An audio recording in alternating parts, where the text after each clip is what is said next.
Hi guys, how's it? Kia ora to my kiwi whanau, g'day to everyone else, and howdy from, yet again, what am I saying? It's another hot day here in North Texas. Man, sorry I have been a little lacking. We finished up the international rugby tour. Obviously I did the breakdown video for the Springbok's victory in the final game. Heaps of things have happened since then. Obviously we get Chile eliminating, well not eliminating, but getting that second America's 2 spot. Congratulations to Los Condores, Augusto Bowman Company, obviously the Jackal hooker there. And then we get Tonga qualifying the mighty Sea Eagle after going winless in the Pacific Nations Cup. Congratulations to Samoa winning that one with pretty good pride there. And yesterday we had Tonga taking out Hong Kong and qualifying to play the mighty Springboks in their pool. They qualified for their pool.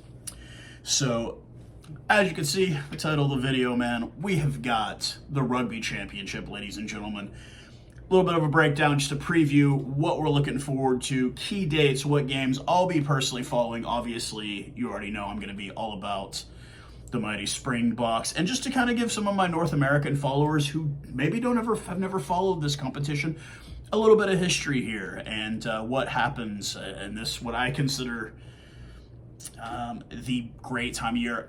Northern Hemisphere, they had the Six Nations, blah.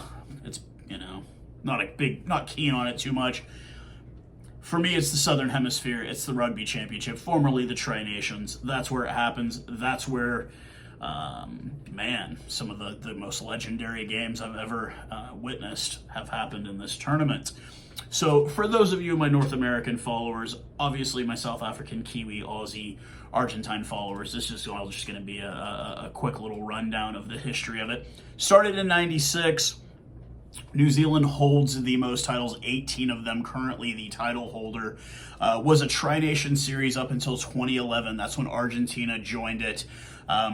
Argentina still the newest team in it, still probably the lowest win percentage. Have only beaten New Zealand once. And that was fairly recently. That was with their former head coach, Mario Ledesma. And, it was a beautiful victory for them. And within this tournament, you have smaller tournaments within it, okay? Cups that are being fought over. The biggest one that always comes to mention is the Bledisloe Cup. This has been going on between Australia and New Zealand since the year 1932. Wow, yeah, that's a while. New Zealand has a stranglehold on it and has held a stranglehold on it for the last 20 years. 2002, the last time the Argentinians were able to take the hardware home with them back to Australia. And then within that, you also have some other sub-tournaments. You have the Freedom Cup, which is between South Africa and New Zealand. You've got the Mandela Challenge Plate, which is between South Africa and Australia. And then you have the Puma Trophy in between Argentina and Australia, and Argentina has yet to take that home. I know the Mandela Plate is I think it's 12-6. Australia's obviously taken it home a few more times. Same thing with the Freedom Cup. But we've got that. We're going to mention a few other notes here before we get broken down into the schedule here. Couple of changes to the Springbok side. Cheslin Colby, broken jaw, will be out until September. We all saw that in the final game. I brought how he was bleeding from his mouth. Yep, it was a broken jaw. Clean hit. He just got hit by a guy's leg as he was making a fall. So his jaw is broken. I'm sure it's wired shut as we speak. And then obviously the bigger one, my last video I made talking about Fozzy the Clown. Kind of wondering what was going to happen. Everything real quiet in the All Blacks camp. They announce their new side for this tournament, and no changes. Sam Cane's still captaining the side. Fozzy the Clown still coaching. A couple of guys omitted. Bit upset about that. Ethan DeGroot, I think, coming back into the side, or Ethan Blackadder, one of them coming back into the side. And so no axing of Fozzy the Clown, but they did axe Plumtree and Moore, their assistant coaches, brought in Jace Ryan, Crusaders assistant coach. So basically bringing in Razor's coaching staff, but just not Razor. So we shall see how this goes. I'm not going to hand them anything easy. The All Blacks have always been our greatest foe. As Springbok fans, when we beat them, it's legendary. When we lose to them, it's either we're pissed off, we're usually just not very happy. Those are the games, guys. Those are the games that we all look forward to. And we don't have to wait until the final round. We get the All Blacks in South Africa starting on key date, August the 6th in Mbombela Stadium in Nelspruit. And then a week later, Ellis Park in Johannesburg. That's going to be rocking. That's going to be a sold-out crowd. Like I said, I'm not taking the All Blacks lightly going into this. Yes, they are a wounded animal, but I will also be the first one to say that they just got beaten by a better team. The Irish were just a much better side. And that's just facts. That's facts. That's how it works. So we will get, like I said, the 6th and 13th of August, we will get the All Blacks in South Africa. These are going to be rocking games. I will be going live for the game on the 6th. Unfortunately, I will not be going live for the game on the 13th as I have to work that day. I have trainings at my company, safety classes. Look, man, it happens. We all have to go through them. But if I can get my light to stay on here, guys. Oh, there it goes. Nope. No, come on. It's all fluttering. Now it's back on, guys. I will not be going live for that game. If you talk to me off of social media, please don't spoil it. I'm going to get home from work that day, come in here into the studio, take the headphones out the jack because I can listen to it since I'm not going live, and I'm going to watch that second game. Really, really excited. August 6th needs to hurry up and get here. I am absolutely excited for this game, and also August 6th will be the day that I gotta take my little one school clothes shopping. Tax-free weekend here in the state of Texas. Yeah, we get that, guys. We don't have to pay taxes on clothing that weekend. So I'll be taking her out to do that. Follow up by those two games. We fast forward. We get a week off. We fast forward to Adelaide, Australia, where we'll be taking on the Wallabies. Quade Santini-Cooper named to the squad. Don't know if he's recovered from injury yet. I guess they let terrorists into that country. I don't know, man. You guys know how I made a video about this time last year talking so much cuck about Quade Santini-Cooper, and I'll stick to my laurels. I didn't take the video down, man. It stayed up, dude. I still cannot stand that man. I can't believe they let him into the humble borders of this great country of the United States. How do they let a domestic terrorist of that caliber in to this country? He has been named to the squad. I did not see Samu Karivi named to the initial squad. I guess he's out. I don't think I saw Curtly Beal on there either. So we'll see.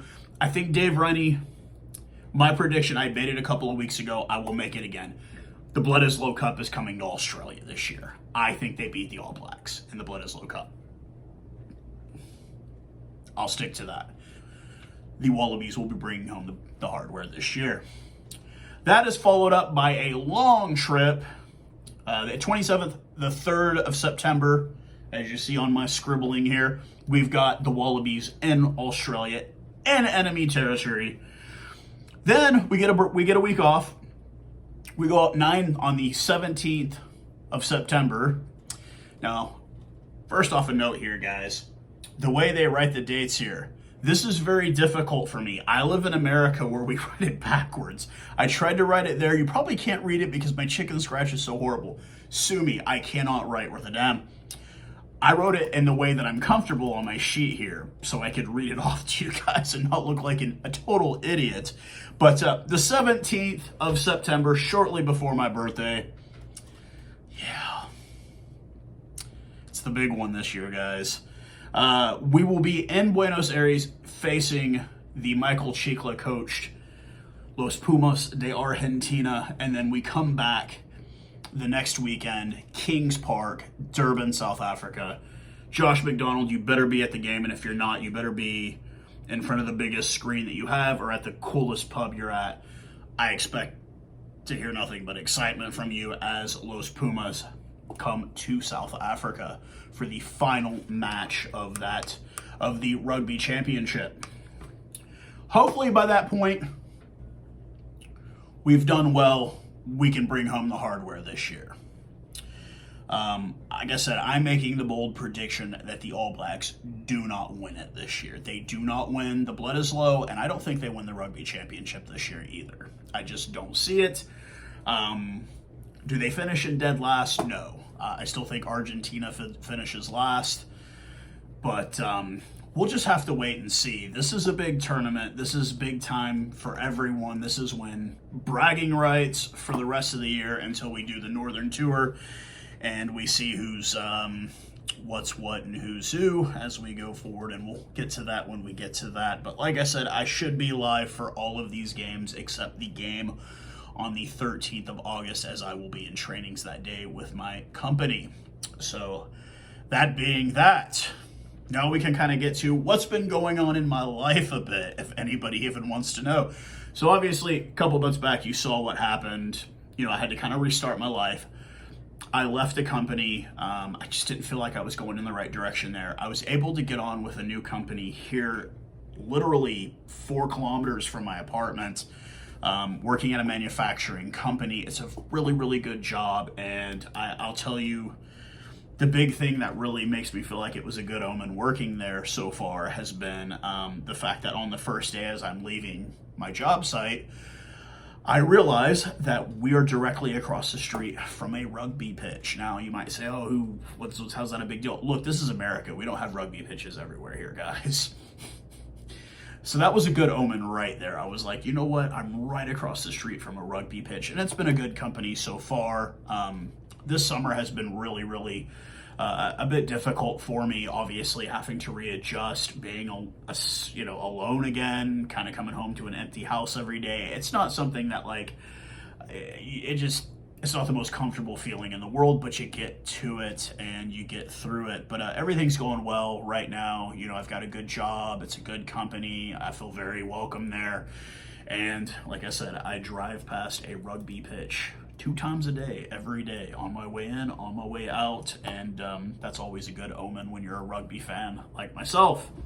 But with that being said, yes, guys, those of you in North America looking to watch this, Flow Sports, that's who the exclusive carrier is. They are also currently carrying the NPC, which is the New Zealand domestic tournament. They also carry the Currie Cup when that's going on in South Africa, amongst other games, obviously. We do have the USA taking on Portugal for the final, they call it the relegation or whatever they will call it. It is the last chance for the USA to try to get into the Rugby World Cup with that final spot. Like I said, Tonga qualified after beating the brakes off of Hong Kong this week, and we will see what happens after that. Hopefully Gary Gold can put something together. Once again, congratulations to the Condors of Chile. Played absolutely amazingly 2 games. We had the muddy pitch in Santiago de Chile, and then we had a hot summer evening in Glendale, Colorado, where they beat the Eagles, man, at home on Eagles turf. But once again, looking forward to this tournament. It doesn't matter if you're a fan. I know Kabui, but the guy I did the talk with at the end of the Jackal season, a massive Wallabies supporter. I'm no longer calling them a rubbish bin on fire. They're just a rubbish bin now. They've been upgraded from on fire to just being rubbish. And it's just going to be really interesting to see with Michael Chieka bringing in a very veteran-heavy Los Pumas side, and then we have a very limping All Blacks. Brody Retallick done for the year. Angus Ta'avao is going to be out for at least the first 2 games of the Rugby Championship, so he will not be making the trip to South Africa. Lots of questions with that All Black side. Lots of big questions. They do have the backs. They just don't have the forward pack anymore. They did fire the forwards coach. We'll see if that makes any differences, if there's any adjustments that need to be made. And we've got, a little bit of time to see what the boys and the green and gold will bring to the table. A little bit of disappointment, I guess, in some of the selections there. I would have rather had Johan Hussen over Elton Yankees. I know Swanee's going to be mad at me for that one. He is a diehard Elton Yankee supporter. But like I said, we'll see how everything goes as we lead up to that. I'll get the links. We'll get everything set up. We'll get I'll get everything set up to where we can go live together on the 6th of August and hopefully come away with a victory in round 1 of this great tournament that we're about to get to see once again here. It's always great times. I love when the games are in South Africa or Argentina because I can watch them at a decent hour. When they're in New Zealand or Australia, it's early. I gotta get up in the middle of the night for those ones, but I will just because I like watching games along with you guys. So wherever you're at in the world, I hope you're safe. I hope you're all right. Mark from 2 Cents is battling a little something. His voice is about gone, so go over there and give him some support over there. And Aotearoa, maybe he'll get an L&P. And some of those Fisherman's Choice ones that I got when I was living there. It was kind of like in America it would be a Sprite or a 7-Up and Vicks Vapor Rub. It's kind of the same thing. It's just like the fix-all for everything. But like I said, I hope everyone's doing all right. And I'll talk to all of you guys again very soon. Cheers, guys. Let's see if this works.